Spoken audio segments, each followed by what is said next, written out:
2083 वैशाख 8 गतेको नेपाल सरकार मन्त्री परिषदका मुख्य निर्णयहरू। नेपाल धितोपत्र बोर्डको अध्यक्ष नियुक्तिको लागि राष्ट्रिय योजना आयोगका उपाध्यक्ष डाक्टर गुणाकर भट्टको संयोजकत्वमा अर्थ मन्त्रालयका सचिव डाक्टर घनश्याम उपाध्याय र श्री भुवन कुमार दाहाल काठमाडौँ सदस्य रहने गरी सिफारिस समिति गठन गर्ने। निर्णय 2, नेपाल विशेष सेवा ऐन 2042 लाई संशोधन गर्न बनेको विधेयक संघीय संसदमा पेश गर्न स्वीकृति दिने।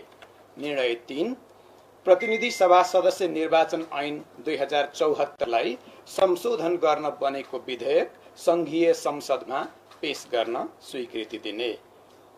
निर्णय नम्बर 4, मतदाता नामावली ऐन 2073 लाई संशोधन गर्न बनेको विधेयक संघीय संसदमा पेश गर्न स्वीकृति दिने।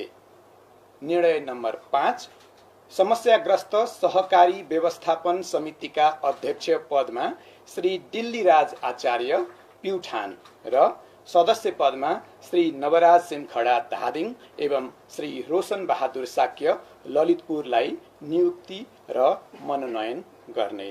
धन्यवाद।